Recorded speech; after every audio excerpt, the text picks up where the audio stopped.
Hello दोस्तों and very very welcome to UP PSC वाला। और आज के इस वीडियो में जैसा आपने टॉपिक देखा होगा, हम एक यूपी की बड़ी इंपॉर्टेंट न्यूज की बात करने वाले हैं कि यूपी के हर डिस्ट्रिक्ट में एससी एसटी स्टूडेंट्स के लिए एक हॉस्टल ओपन होगा और उसका नाम बाबा साहब अंबेडकर के नाम पे रखा जाएगा। तो इस वीडियो में हम इस पूरी न्यूज को तो कवर करेंगे, साथ ही साथ बाबा साहब अंबेडकर के बारे में भी कुछ महत्वपूर्ण फैक्ट के बारे में डिस्कस करेंगे। तो चलिए शुरू करते हैं इस वीडियो को। तो सबसे पहले इस न्यूज़पेपर में आप देख पा रहे कि सीएम योगी ने अनाउंस किया है कि हमारे यूपी के हर डिस्ट्रिक्ट में एससी एसटी के लिए हॉस्टल ओपन होंगे और वो बाबा साहब अंबेडकर के नाम पे नाम रखा जाएगा। तो दोस्तों ये जो पूरा का पूरा प्रोसेस है, ये अभी जो बजट सेशन चल रहा है उसमें यहां पर कुछ ना कुछ हिंट दे दिया था, जब उन्होंने अपोजिशन को ये बोलते हुए शर्मिंदा किया था कि आपने अपने शासनकाल में किसी भी तरीके का बाबा साहब अंबेडकर को सम्मान देने का काम नहीं किया। और इसी को वो आगे बढ़ाते हुए इन्होंने बोला था कि हम जल्दी एससी एसटी स्टूडेंट्स के लिए हॉस्टल ओपन करेंगे, हर डिस्ट्रिक्ट में हॉस्टल ओपन होगा और हम इस हॉस्टल का नाम बाबा साहब अंबेडकर के नाम पे रखेंगे। तो ये पूरा का पूरा प्रोसेस है कि हमारे यूपी के हर डिस्ट्रिक्ट में ये हॉस्टल ओपन होगा, एससी एसटी स्टूडेंट्स के लिए यहां पे एडमिशन इजीली अवेलेबल होगा और ये बाबा साहब अंबेडकर के नाम पे हॉस्टल का नाम रखा जाएगा। दोस्तों यहां पे समाजवादी पार्टी को शासन करने का कई बार मौका मिला है, योगी आदित्यनाथ जी ने बोला, लेकिन उन्होंने कहीं पर भी बाबा साहब अंबेडकर को लेकर के ना कोई इंस्टीट्यूट ओपन किया, इवन उन्होंने कोई प्रोग्राम भी नहीं किया, ऐसा अपने उन्होंने इस स्टेटमेंट में बोला। जबकि हमने अपने शासनकाल के दौरान कई सारे इनिशिएटिव लिए बाबा साहब भीमराव अंबेडकर को सम्मानित करने के लिए, जैसे कि उन्होंने कुछ चीजों को यहां पे एड्रेस भी किया कि उन्होंने पंच तीर्थ बनवाया बाबा साहब भीमराव अंबेडकर से संबंधित, साथ ही साथ उन्होंने Ambedkar international memorial cultural centre को भी ओपन किया लखनऊ में। देखिए इंपॉर्टेंट चीज आ जाता है कि ये Ambedkar international memorial and cultural centre कहां पे, तो ये हमारे लखनऊ में। अब यहां पे ये भी उन्होंने बोला कि जो हमारे दलित स्टूडेंट्स हैं उनको स्कॉलरशिप भी प्रोवाइड कराई ताकि वो फ्यूचर में हायर एजुकेशन अचीव कर पाए सेंटर की मदद से। तो ये सारी चीजें उन्होंने की हैं और आगे ये बहुत बड़ा डिसीजन लिया कि हम अब अपने यूपी के हर डिस्ट्रिक्ट में हॉस्टल ओपन करेंगे एससी एसटी स्टूडेंट्स के लिए और इसका नाम बाबा साहब भीमराव अंबेडकर के नाम पे रखा जाएगा। और इस पूरे साल को जो हमारे संविधान लागू होने के 75 वर्ष मतलब अमृत महोत्सव को सेलिब्रेट किया जा रहा है, उसको रिकॉग्नाइज करेंगे बाबा साहब अंबेडकर के नाम पे। हालांकि देखिए अगर आप यूपी में देखेंगे तो कई सारे बाबा साहब अंबेडकर के नाम के पार्क हैं, जैसे लखनऊ में आपने देखा होगा ये गोमती नगर का है, देन उसके बाद से यूनिवर्सिटी भी है अंबेडकर यूनिवर्सिटी। लेकिन ये सारा का सारा काम बीएसपी के समय में हुआ था, जो मायावती की सरकार थी, वहां पे बाबा साहब अंबेडकर को लेकर के कई सारे पार्क इंस्टीट्यूशन बनाए गए। तो ये यहाँ पे पूरी की पूरी न्यूज थी जो आप लोगों ने देखी।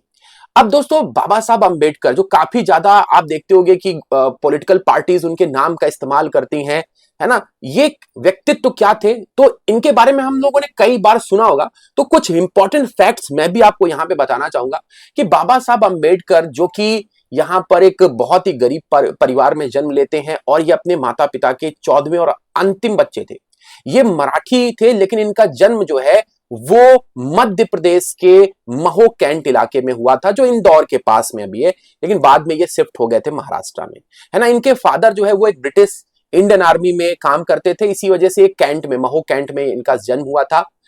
ये जो इनके जो ट्राइब थी, मतलब इनका जो जिससे ये जुड़े हुए थे वो थी माहर कास्ट, जो कि उस समय अनटचेबल थी, मतलब बहुत बुरी तरीके से ये छुआछूत का शिकार थे। मतलब इनको पढ़ने से लेकर के समाज में रहने हर तरीके की असुविधाओं का सामना करना पड़ा और इन असुविधाओं को देखते हुए भी इन्होंने अपनी शिक्षा के साथ कोई भी समझौता नहीं किया। जहां पे लिखा हुआ है कि सीवियर डिस्क्रिमिनेशन इनको फेस करना पड़ा, बहुत सारी जो भेदभाव है इन्होंने अपने शुरुआती समय में स्कूलिंग में फेस किए, जैसे कि इनको अलग बैठाया जाता था, अलग इनके लिए पानी का पीने के लिए अलग व्यवस्था होती थी, लेकिन सारी चीजों को फेस करते हुए इन्होंने अपने शुरुआती स्कूलिंग को किया और फिर उसके बाद से वो हाई स्कूल करने के लिए बॉम्बे गए, जहां पे एल्फिस्टन कॉलेज में इन्होंने अपना हाई स्कूल कंप्लीट किया।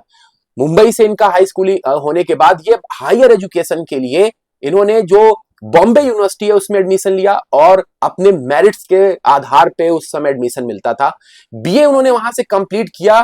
किसमें, इकोनॉमिक्स और पॉलिटिकल साइंस में। 1912 में ये अपने पॉलिटिकल साइंस और इकोनॉमी की डिग्री लेकर के अब ये विदेश पढ़ना चाहते थे, विदेश पढ़ने जाना चाहते थे, लेकिन कैसे? तो इनको स्कॉलरशिप मिलती है जो सयाजी राव गायकवाड़ हैं उनसे ये देखिए अर्न की इन्होंने स्कॉलरशिप, और उसके बाद से जो स्कॉलरशिप मिलती है वो यहां से पढ़ने जाते हैं एमए, जो यूएस की कोलंबिया यूनिवर्सिटी है वहां पे, और उन्होंने एमए 1915 में किया। देन उसके बाद से उन्होंने यहीं पे नहीं रुके, उन्होंने पीएचडी किया, पीएचडी के बाद उन्होंने एमएससी और डीएससी भी किया। देखिए यहां तक जो पीएचडी तक का इनकी जो पूरी पढ़ाई एमए और पीएचडी की ये उन्होंने कोलंबिया से की, और फिर उसके बाद से ये लंदन स्कूल ऑफ इकोनॉमिक्स में गए जहां पर उन्होंने एमएससी और डीएससी किया, और फिर उसके बाद से इन्होंने बैरिस्टर इन लॉ की भी पढ़ाई की। ग्रे इन यूनिवर्सिटी से जाकर के इन्होंने बैरिस्टर एट लॉ की भी पढ़ाई की। तो बहुत सारी पढ़ाई करने के बाद, बहुत सारी चीजों के ऊपर रिसर्च करने के बाद डॉक्टर भीमराव अंबेडकर हमारे देश के रिफॉर्म में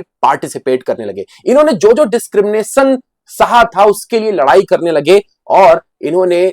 हमारे ना केवल संविधान रिफॉर्म में मदद की बल्कि एक सामाजिक रिफॉर्म में भी एक बहुत बड़े हमारे देश का नाम के तौर पे जाने जाते हैं। हम सभी को पता है कि भारत की जो सबसे इंपॉर्टेंट संविधान सभा की कमेटी थी, जिसको हम लोग ड्राफ्टिंग कमेटी बोलते हैं, उसके ये चेयरमैन बने और पूरे के पूरे संविधान को ड्राफ्ट किया, जहां पर उन्होंने सोशल जस्टिस, इक्वेलिटी और अनटचबिलिटी जैसी जो कुरीतियां थी उसको समाप्त करने के लिए अलग अलग जगहों पर अलग अलग बातें ऐड की,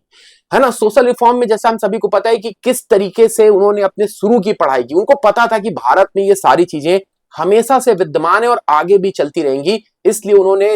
अलग अलग समय पर, मैंने बोला कि आजादी से लेकर के आजादी के बाद तक उन्होंने हमेशा लड़ाई लड़ते रहे। वो चाहते तो इतनी सारी डिग्रियां लेने के बाद आराम से कहीं पर वो एक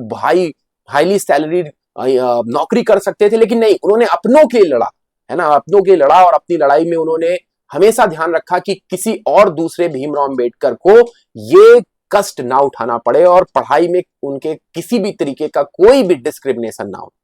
ठीक है, तो बाबा साहब अंबेडकर ने यहां पर अपने संविधान बनाने में, देन उसके बाद से सोशल रिफॉर्म में कई सारी काम किए, है ना। अब उसके बाद से क्या होता है कि आजादी के बाद वो हमारे देश के पहले लॉ एंड जस्टिस मिनिस्टर भी बने, और उन्होंने कई सारे अपने जो रिसर्च थी वो हमारे देश तक पहुंचाया, है ना। जैसा कि हम पहले डिस्कस कर चुके हैं, ये कोलंबिया यूनिवर्सिटी और London of school of economics से पढ़े हुए थे।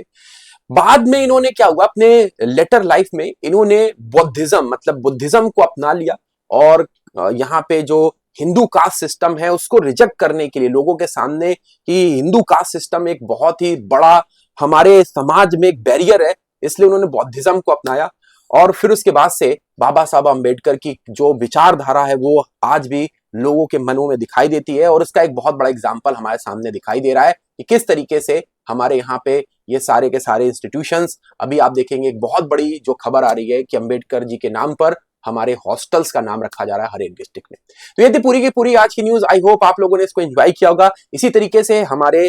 करंट अपडेट्स के लिए आप जुड़ सकते हैं। सुबह 7 बजे हमारी जो करंट अफेयर्स की क्लास होती है, यहाँ पे आप जुड़ सकते हैं और अपने डेली करंट अफेयर्स को आसान बना सकते हैं। तो मिलते हैं अपनी नेक्स्ट क्लास में। आज के लिए बस इतना ही। Thank you very much.